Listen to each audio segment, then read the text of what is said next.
Okay, so for number 15 and 16, out of 15, 16, 17, 18 are a little easier.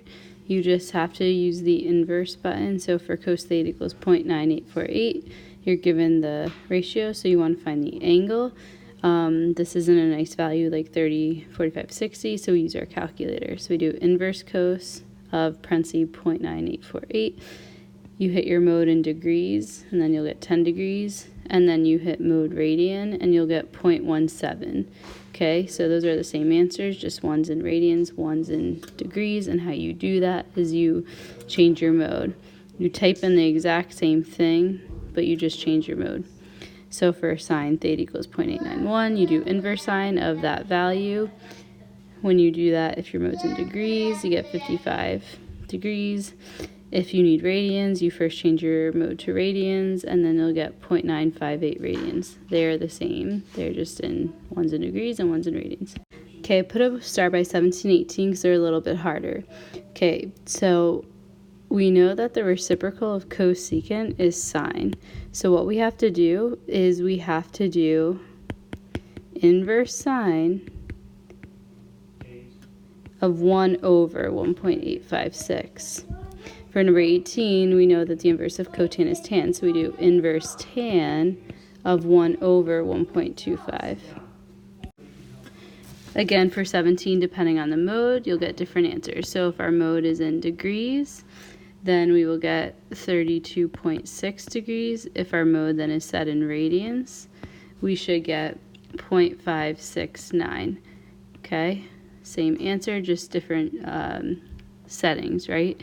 So you're typing the same thing in your calculator, but based on your mode, you're going to see different numbers. Okay, mode degree, 32.6 degrees, mode radians, 0.569. But again, you are typing in inverse sine of parentheses 1 over 1.856. Similarly, for number 18, you put in your calculator inverse tan, parentheses 1 divided by 1.25, close parentheses. If the mode is in degrees, then you should get out 38.7 degrees. If you type the same problem in your calculator and you have mode in radians, then you should get out 0.675. These are the same, just one's in degrees and one's in radian. They're just the angle measure, the theta. Okay, so for word problem number 17, talks about a kite. It tells us the angle of elevation is 63.4. It tells us that the string is 670 feet. We know that we're trying to find the height from the kite to the ground, so I labeled that as x, which is the opposite side. So then we look at SOHCAHTOA, and we decide what part of SOHCAHTOA we want to use. Well, if we want to find the opposite, which is the x, right, we want to look for the O, the opposite side, and we're given the h, so it makes the most sense to go with sine. So when I set it up, it's sine of 63.4 is equal to opposite, which is x, over hypotenuse 670. Then we multiply both sides by 670.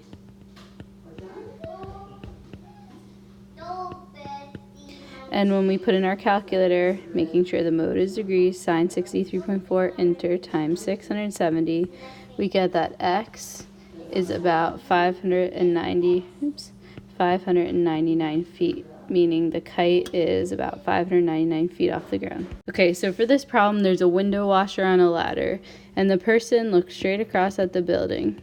We know that from the base of the ladder to the building, it's 100 feet. So we know that this segment's 100 feet.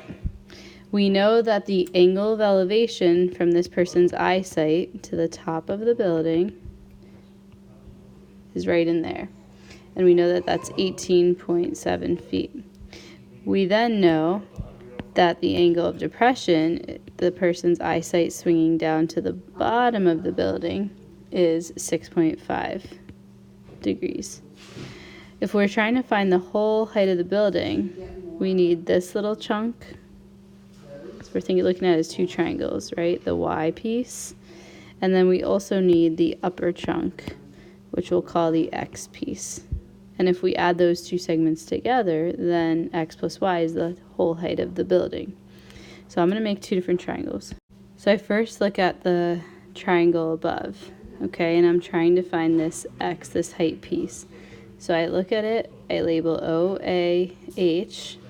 I'm trying to find x because that's the upper part of the building. So I do TOA, tan of the angle equals opposite over adjacent, solve for x, I get 34 feet. So that's the upper part of the building. Now I'm going to look at the lower triangle. So then similarly for the red bottom triangle, which is going to help us get the bottom part of the height of the building, we do tan of that angle of depression equals opposite over the adjacent. We multiply both sides by 100.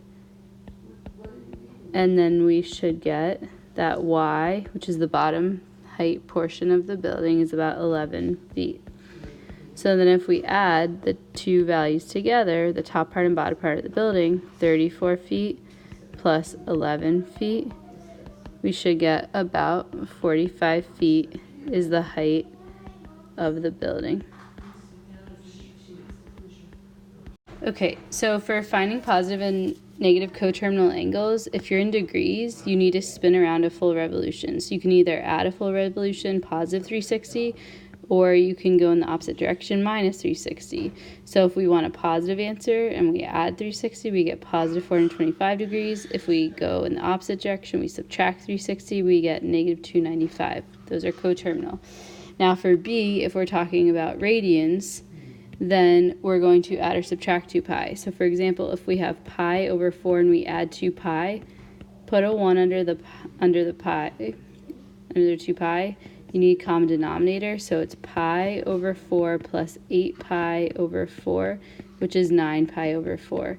So that would be our positive coterminal angle.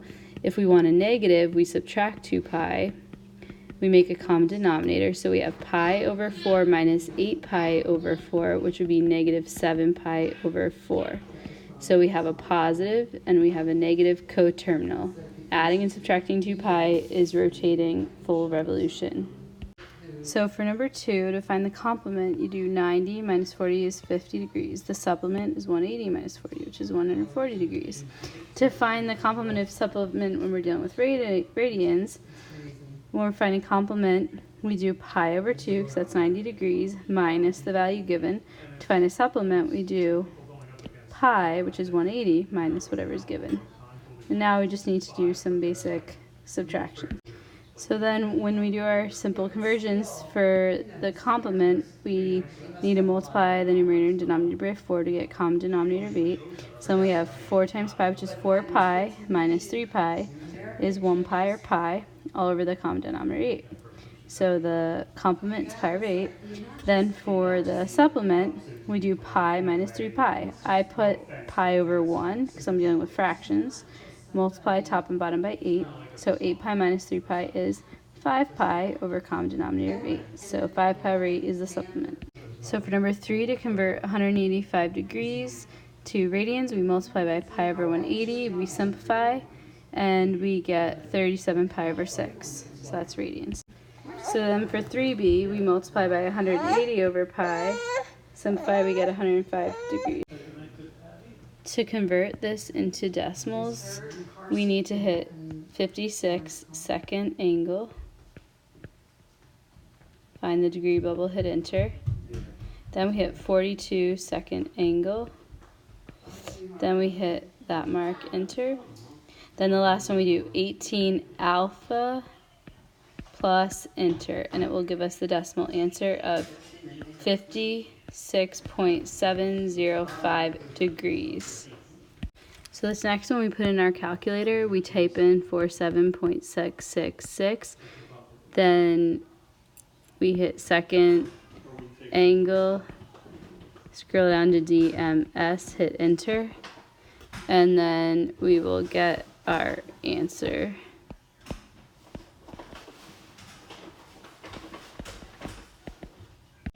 Okay, so for number 6, think of this as a problem that is similar to, let's say, cosecant of 42 degrees, right? When we did that, we would put it in our calculator as 1 over the sine of 42 degrees. So we're doing the similar thing over here with the problem that we're working on. We're working with the reciprocal of secant. So reciprocal of secant is cos. And then we're just putting the 56 degrees value on the bottom. But when we put this value in our calculator, we need to do 56 second angle, 42 second angle in order to hit the right values, to get the right values. And then our final answer will be 1.821.